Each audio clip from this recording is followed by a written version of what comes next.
ఇక బోర్డు మీటింగ్లో అయితే జ్యోత్స్న ఇలా అంటూ ఉంటుంది, యాజ్ ఏ సీఈఓగా నేను ఒక నిర్ణయం తీసుకున్నాను అని చెప్పబోతూ ఉండగా ఇక బోర్డు మెంబర్స్ అయితే ఇలా అంటూ ఉంటారు, సీఈఓ గారు మీ నిర్ణయం చెప్పే ముందు మా నిర్ణయం మేము తీసుకున్నాము, మా నిర్ణయం మేము చెబుతాము అని అంటూ ఉండగా నా నిర్ణయం నేను చెప్పాలి కదా అని అంటూ ఉండగా ఇన్నాళ్ళు మీ నిర్ణయాన్నే మేము కట్టుబడి ఉన్నాము, ఇప్పుడు ఇన్నాళ్ళు మీ నిర్ణయాలకే కట్టుబడి ఉన్నాము, కానీ ఇప్పుడు అలా కాదు, ఇది ఈ కంపెనీ నష్టాలన్నీ పేపర్ల మీదే ఉన్నాయి, ఇక ఈ కంపెనీ షేర్స్ అన్నీ 50% మీ ఫ్యామిలీ అయితే 50% మావి ఉన్నాయి, కాబట్టి మేమంతా ఒక నిర్ణయానికి వచ్చాము అని అంటూ ఉండగా జ్యోత్స్న ఏం చేస్తారు మరి అని అంటూ ఉండగా మా షేర్స్ మేము అమ్మేయాలనుకుంటున్నాము అని బోర్డు మెంబర్స్ చెప్పగా ఇక జ్యోత్స్న అయితే ఒక్కసారిగా షాక్ అయిపోతూ ఉంటుంది.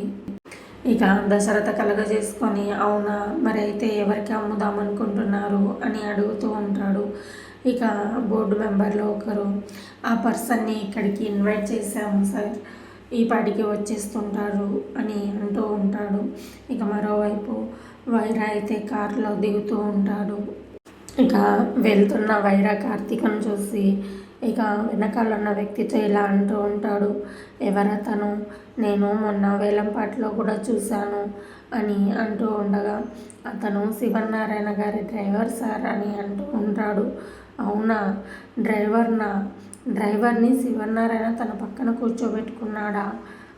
సరే సరే, అయితే వాళ్ళను కూడా ఈ డ్రైవర్ గాడి పొజిషన్కే తీసుకొద్దాం, సరే పద వెళ్దాం అంటూ అక్కడి నుండి వైరా వెళ్ళిపోతాడు. ఇక ఇదంతా చూస్తున్న కార్తీక్ ఆలోచిస్తూ ఉంటాడు. ఇక అలా వైరాన్ని చూసి తన మనసులో ఇలా అనుకుంటూ ఉంటాడు, వీడు మామయ్య శత్రువు కదా, అయితే ఇక్కడికి ఎందుకు వచ్చాడు, అయితే లోపల ఏదో జరగబోతుందన్నమాట అని తన మనసులో అనుకుంటూ ఉంటాడు. ఇక మరోవైపు వైరా ఇక మీటింగ్లోకి వెళ్తూ ఉంటాడు. ఇక మీటింగ్లోకి వచ్చిన వైరాన్ని చూసి దశరథ, శివనారాయణ, జ్యోత్స్న ముగ్గురు షాక్ అయిపోతూ ఉంటారు. ఇక జ్యోత్స్న అయితే ఇలా అంటూ ఉంటుంది, హో మా కంపెనీ షేర్స్ కొంటుంది మీరా అని అడుగుతూ ఉండగా అవును, మీ కంపెనీలో 50 షేర్స్ నేనే కొంటున్నాను అని అంటూ ఉంటాడు వైరా. ఇక దశరథ కోపంతో షేర్ అమ్ముతున్న బోర్డు మెంబర్లో ఒకరిని ఇలా అడుగుతూ ఉంటాడు, భరణి నువ్వు చాలా తప్పు చేస్తున్నావు అని అంటూ ఉండగా ఇక ఆ పర్సన్ ఇలా చెబుతూ ఉంటాడు, మేమేమన్నా మిమ్మల్ని ఒక్క మాట అయినా అన్నామా, మీ కూతుర్ని సీఈఓగా చేశారు, ఆమె కంపెనీని మొత్తం నష్టాల బాటల్లో నడిపించింది, మేము మిమ్మల్ని ఒక్క మాట కూడా అనలేదు, మేము ఈ కంపెనీ నుండి తప్పుకోవాలనుకుంటున్నాము అంతే, ఈ షేర్స్ వైరా గారికి అమ్మి మేము ఈ కంపెనీ నుండి తప్పుకోవాలనుకుంటున్నాము అంతే, అంతకు మించి మేమేమీ చేయలేదు కదా అని అంటూ ఉంటాడు. ఇక శివనారాయణ అయితే కలుగజేసుకొని దీన్నే మోసమని అంటారు అని అంటూ ఉంటాడు. ఇక ఇక వైరా అయితే కాదు, దీన్ని బిజినెస్ అంటారు అని అంటూ ఉంటాడు. ఇక దశరథ కోపంతో దీన్ని బల్బు అని అంటారు అని అంటూ ఉంటాడు.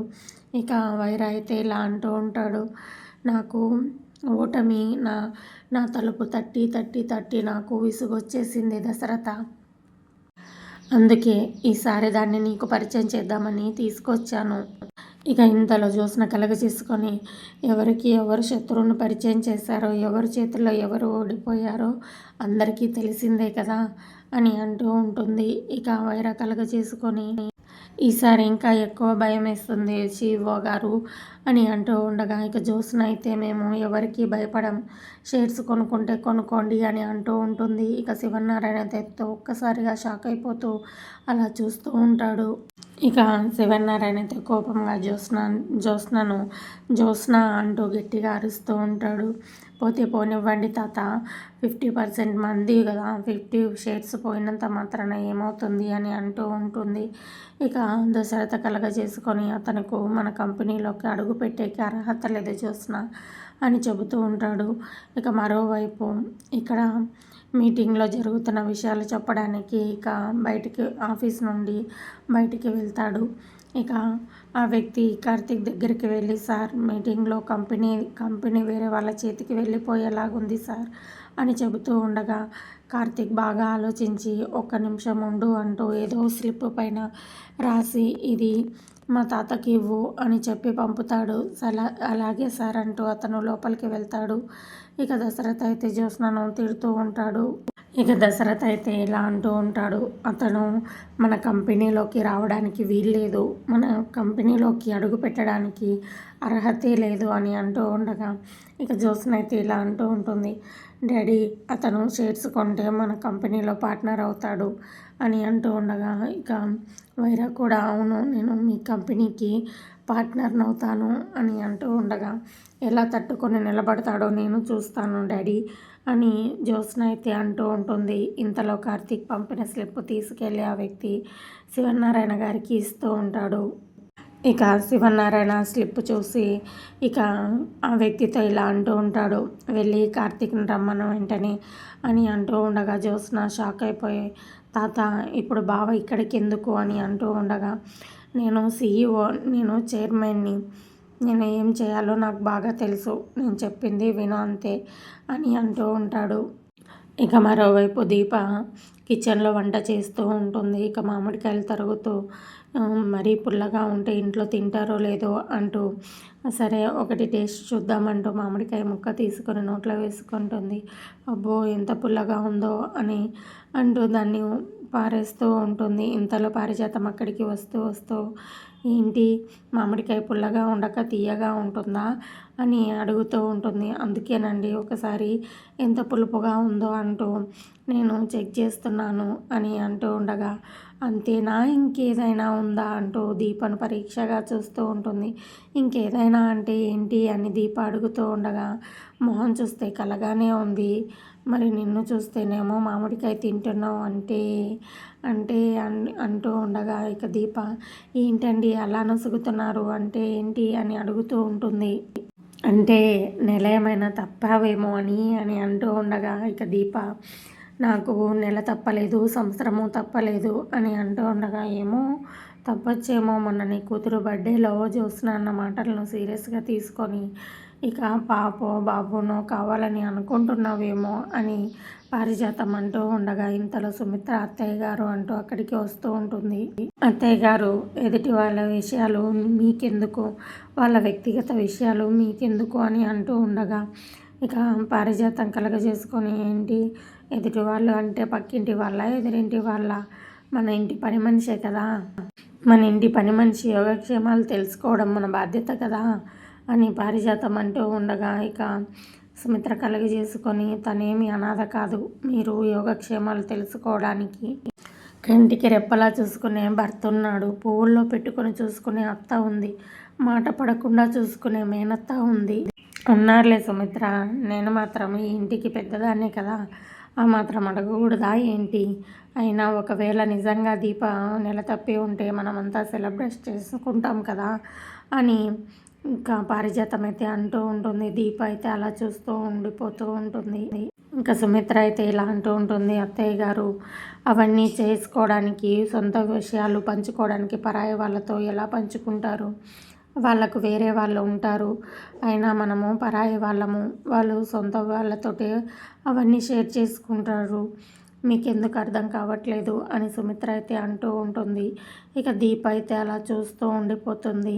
ఇక పారిజాతం కలగజేసుకొని సరిపోయిందమ్మా, ఈరోజు ఏదో మాటలు లేవు, దూరం ఉన్నారన్నంత మాత్రాన నిజాలు ఎవరికీ తెలియదా, ఏ దీప మాత్రం నీ ఆడపడుచు కోడలు కాదా ఏంటి అని పారిజాతం అంటూ ఉంటుంది. నీ మేనల్లుడు భార్య కాదా, ఆ వరుసలో చూస్తే దీప నీ కూతురే కదా అని పారిజాతం అంటూ ఉంటుంది. ఏమో రేపంతా మీరంతా ఒకటైపోయి అంతా ఒకే ఇంట్లో కలిసిపోయి ఉంటారేమో, రేపు దీప శ్రీమంతం నీ చేతుల మీద అంగరంగ వైభవంగా నువ్వే జరిపిస్తావో ఏమో అని పారిజాతం అంటూ ఉండగా ఇక దీప అయితే లోపల చాలా ఆనందంగా ఫీల్ అవుతూ ఉంటుంది. ఏమో 100 మంది పేరంటాలను పిలిపించి ఇక పట్టుబట్టలు నగలు పెట్టి విందు భోజనాలు చేయించి పంపుతావో ఏమో, ఎవరికి తెలుసు. ఈరోజు కోపంగా దూరంగా ఉన్నంత మాత్రాన ఈ కోపాలు ఇలాగే శాశ్వతం కావు కదా అని పారిజాతం అంటూ ఉండగా ఇక దీప అయితే తన మనసులో ఇలా అనుకుంటూ ఉంటుంది. పారిజాతం గారు ఏం ఏం మనసులో పెట్టుకొని అన్నారో ఏమో తెలియదు, కానీ ఈ మాటలు వినడానికి ఎంత బాగున్నాయో అని తన మనసులో ఫీల్ అవుతూ ఉంటుంది. ఇక ఇంతలో పారిజాతం కలగజేసుకొని, ఏంటి సుమిత్ర ఏం మాట్లాడవు అని అడుగుతూ ఉండగా, కొన్ని కొన్ని ఆనందాలు మాటలకి మాత్రమే పరిమితమైపోతాయి అత్తయ్య.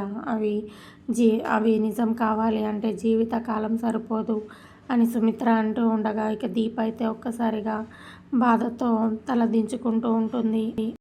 దేన్నైనా ఎక్కువ కోరుకోకూడదని నేను ఈ మధ్యలోనే తెలుసుకున్నాను అత్తయ్య గారు.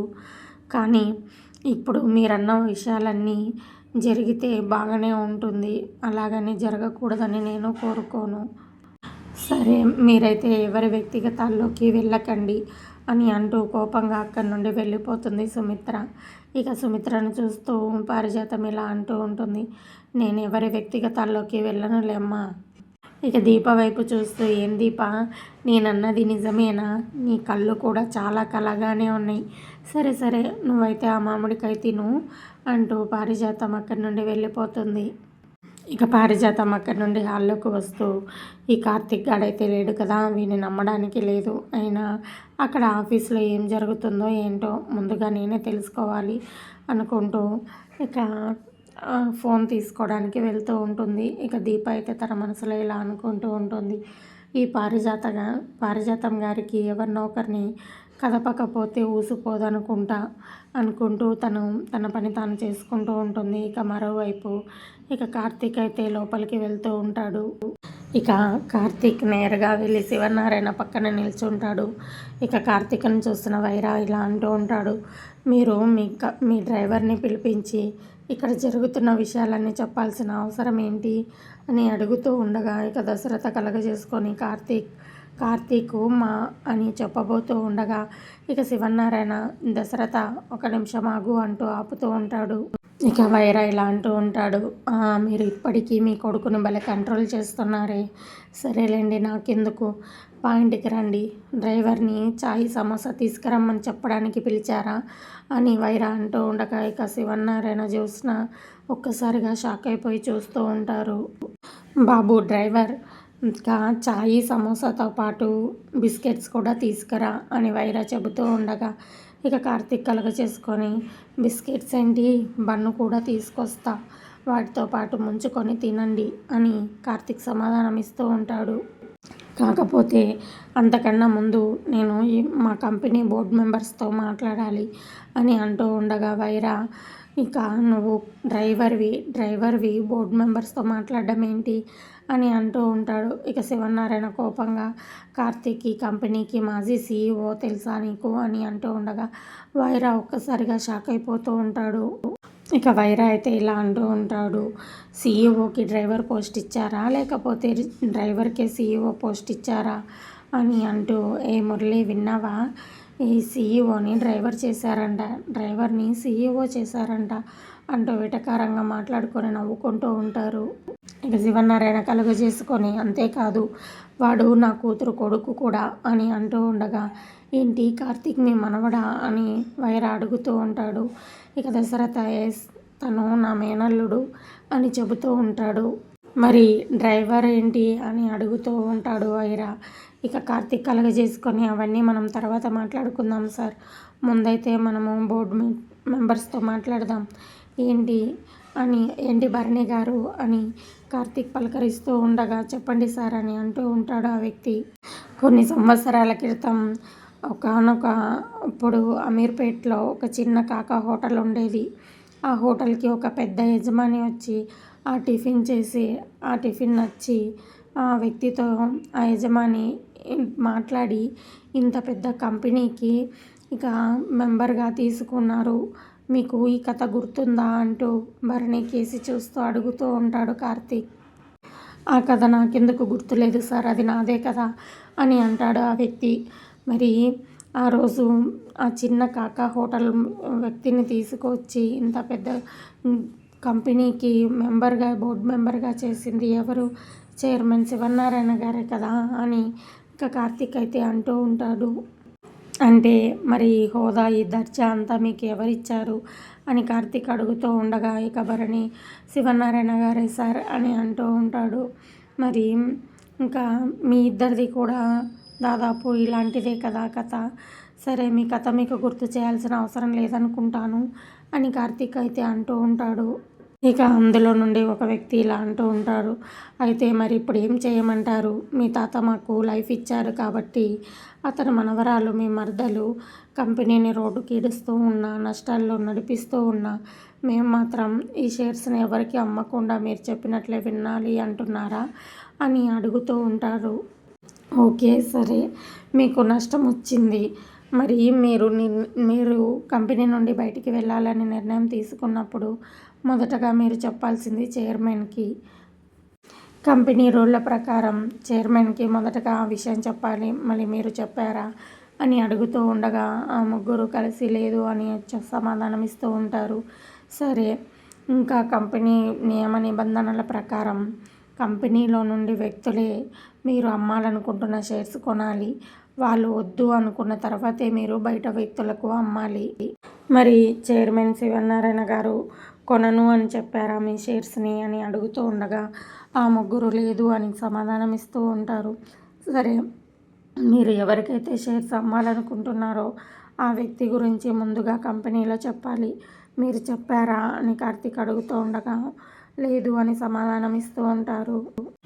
కంపెనీలో మెంబర్స్ అంతా ఓకే అనుకున్నప్పుడు మాత్రమే ఆ వ్యక్తిని మీటింగ్లోకి పిలవాలి. మీరు చెప్పారా అని అడుగుతూ ఉండగా ఇక ఆ ముగ్గురు లేదు అని సమాధానం ఇస్తూ ఉంటారు. ఇక వైరా అయితే ఒక్కసారిగా షాక్ అయిపోయి భయపడిపోతూ ఉంటాడు. మీరు ముందే చెప్పకుండా శివనారాయణ గారు వద్దు అని అడగకుండానే మీకు మీరే నిర్ణయాలు తీసుకోవడం ఇది చట్ట ప్రకారం క్రైమ్ తెలుసా మీకు అని అంటూ ఉండగా ఇక ఆ ముగ్గురు అయితే షాక్ అయిపోయి అలా చూస్తూ ఉంటారు.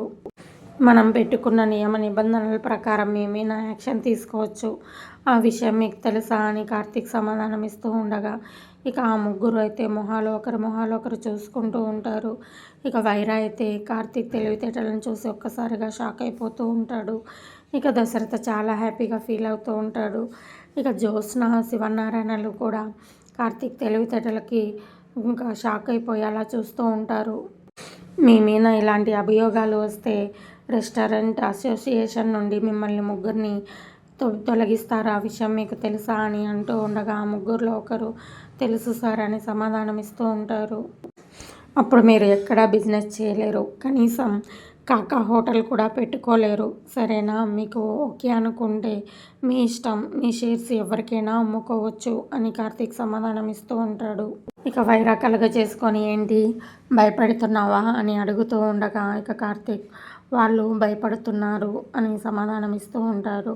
ఇక వైరా ఇలా మాట్లాడుతూ ఉంటాడు, భరణి మీరేం భయపడకండి, మీ వెనక నేనున్నాను అని అంటూ ఉండగా భరణి ఇలా అంటూ ఉంటాడు, మీరు కాసేపు ఆగండి సార్, కార్తీక్ సార్ చెప్పిన దాంట్లో కూడా నిజం ఉంది కదా, మేము కూడా నష్టాల్లో ఉన్నందుకే షేర్స్ అమ్మాలనుకున్నాము, ఊరికే అయితే ఎందుకు అమ్ముతాము? కార్తీక్ సార్ సీఈఓగా ఉన్నప్పుడు కంపెనీ ఫుల్ లాభాల్లో ఉండేది, అప్పుడు మాకు ఏ డోకా ఉండేది కాదు, కానీ ఇప్పుడు కార్తీక్ గారు సీఈఓగా లేరు కదా అని అంటూ ఉండగా ఇక శివనారాయణ కలగ చేసుకొని కార్తీక్ సీఈఓగా లేరని ఎవరు చెప్పారు అని అడుగుతూ ఉంటారు. ఇక ఇంతలో జ్యోత్స్న భయంతో తాత అని అంటూ ఉంటుంది. నువ్వు మాట్లాడకు, అడిగిన దానికి సమాధానం చెప్పాల్సింది నేను అని అంటూ ఉండగా జ్యోత్స్న బావ మన కంపెనీలో అని అంటూ ఉండగా ఇక శివనారాయణ కోపంగా ఉన్నాడు, ఇక మీదట కూడా ఉంటాడు, ఇప్పటిదాకా ఉన్నాడు, ఇక మీదట కూడా ఉంటాడు, కొన్ని కారణాల వల్ల దూరంగా ఉన్నాడు అని శివనారాయణ సమాధానం ఇస్తూ ఉండగా ఇక వైరా జ్యోత్స్న ఇద్దరు ఒక్కసారిగా షాక్ అయిపోతూ అలా చూస్తూ ఉండిపోతారు. ఇప్పటిదాకా కార్తీక్ మాతోనే ఉన్నాడు, ఇక ముందు కూడా మాతోటే ఉంటాడు అని శివనారాయణ చెబుతూ ఉండగా ఇక కార్తీక్ అయితే ఇలా అంటూ ఉంటాడు, అయితే మరి మీరు షేర్స్, ఇక ఆ వ్యక్తి భరణి ఇలా అంటూ ఉంటాడు, కార్తీక్ సార్ మీతో ఉంటే మాకు ఇంకా ఏ భయం లేదు సార్ అని అంటూ ఉండగా కార్తీక్ అయితే ఇలా అంటూ ఉంటాడు, అయితే మీరు షేర్స్ అమ్మడం లేదా అని అంటూ ఉండగా ఆ వ్యక్తి ఇలా అంటూ ఉంటాడు, లేదు సార్, ఇక కార్తీక్ సార్ అండగా ఉన్నారంటే మాకు షేర్స్ అమ్ముకోవాల్సిన అవసరం లేదు అని అంటూ ఉండగా ఇక వైరా కోపంగా భరణి అంటూ కోపంగా పైకి లేస్తూ అరుస్తూ ఉంటాడు. ఇక భరణి ఇలా అంటూ ఉంటాడు, సార్ మీరుండండి. మేము షేర్స్ అమ్మితే డబ్బులొస్తాయి అనుకున్నాం కానీ, ఇలా కేసులు, కోర్టులు అంటూ తిరగాల్సి వస్తుందని మాకు మాత్రం ఏం తెలుసు సార్. ఇప్పుడు మీకు షేర్స్ అమ్మినా మేము బయట బిజినెస్ కాదు కదా, ఏ చిన్న కాకా హోటల్ పెట్టుకోవడానికి కూడా లేదంట. మీరే విన్నారు కదా. మేమైతే ఈ షేర్స్ అమ్మట్లేదు అని ఆ వ్యక్తి చెబుతూ ఉంటారు. ఇక వైరా అయితే కోపంగా నాకు మాట ఇచ్చారు అని అంటూ ఉండగా, మా మాటను మేము వెనక్కి తీసుకుంటున్నాం సార్ అని అంటూ ఉండగా, ఇక వైరా కోపంగా భరణి అంటూ గట్టిగా అరుస్తూ ఉండగా, ఇక కార్తీక్ అయితే హలో హలో సార్, వాళ్ళు ఇస్తామంటే ఇక్కడి దాకా వచ్చారు, వాళ్ళు ఇవ్వమంటే వెళ్ళిపోవాలి కదా, ఇక్కడ నుండి వెళ్ళిపోండి అని కార్తీక్ అంటూ ఉండగా, నేను నీతో మాట్లాడాలి అని అంటూ ఉండగా, ఇప్పుడు కాదు ఇంకాసేపు అయినాక మాట్లాడుదురు కానీ అని కార్తీక్ సమాధానం ఇస్తూ ఉంటాడు. సరే నేనైతే బయట వెయిట్ చేస్తాను అంటూ వైరా అక్కడి నుండి కోపంగా బయటికి వెళ్ళిపోతాడు. ఇక శివనారాయణ అయితే చాలా ఆనందపడిపోతూ కార్తీక్ని అలా చూస్తూ ఉండిపోతూ ఉంటాడు.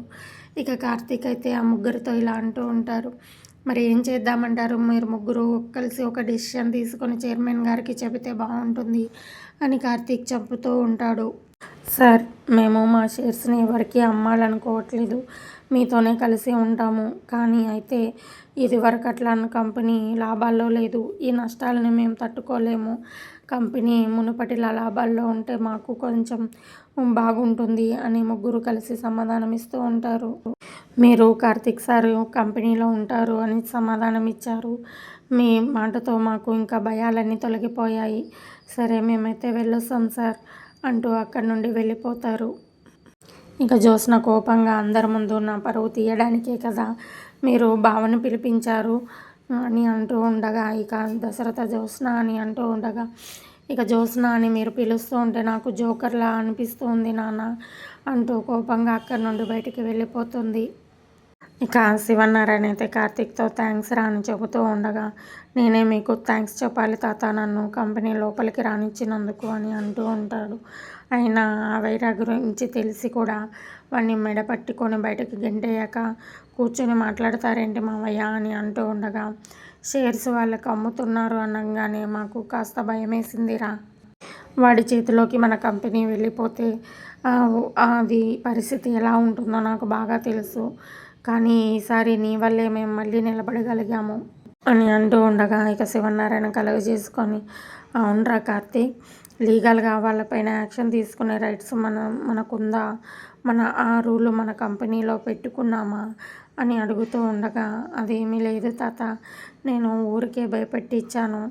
వాళ్ళు నువ్వు సాయం చేస్తే ఎదిగిన వాళ్ళు ఈసారి బయట ఆశ చూపించేలోపు అటు సైడు తిరిగారు, అందుకే నేను భయం పెట్టి మన సైడు తిరిగేలా చేశాను అని కార్తీక్ చెబుతూ ఉంటాడు. ఈ ట్రిక్స్ అన్నీ నేను నీ దగ్గరే నేర్చుకున్నాను తాత. సరే బయట నా కోసం ఒక వ్యక్తి వెయిట్ చేస్తున్నారు, నేను సెండ్ ఆఫ్ ఇచ్చేసి వస్తాను తాత అని చెప్పి అక్కడి నుండి వెళ్ళిపోతాడు కార్తీక్. ఇక కార్తీక్ వెళ్ళిపోగానే దశరథ ఇక ఇలా అంటూ ఉంటాడు, వీడు మనల్ని కాపాడాడు నాన్న అని అంటూ ఉండగా, ఇక శివనారాయణ వీడు మనల్నే కాదు ఇంకా కంపెనీని కూడా కాపాడాడు దశరథ అని చెబుతూ ఉంటాడు. ఇక మరోవైపు వైరా వెయిట్ చేస్తూ ఉండగా, కార్తీక్ అక్కడికి వెళ్ళి ఎటకారంగా, అరెరే వెయిట్ చేయలేక వెళ్ళిపోయి ఉంటారనుకున్నానే, నా కోసం వెయిట్ చేస్తున్నారా, అవసరం నాది, నేను నా అవసరం కోసం ఎంతసేపు అయినా వెయిట్ చేయగలుగుతాను అని వైరా అంటూ ఉండగా, ఒక డ్రైవర్ కోసం ఒక యజమాని ఇలా వెయిట్ చేయడం అంత మంచిది కాదేమో అని అంటూ ఉండగా, నేను అలాగే అనుకొని పొరపాటు పడ్డాను, నువ్వేంటో సగం మీ తాత మాటల్లో వింటే మిగతా సగం మేనేజర్ మాటల్లో విన్నాను.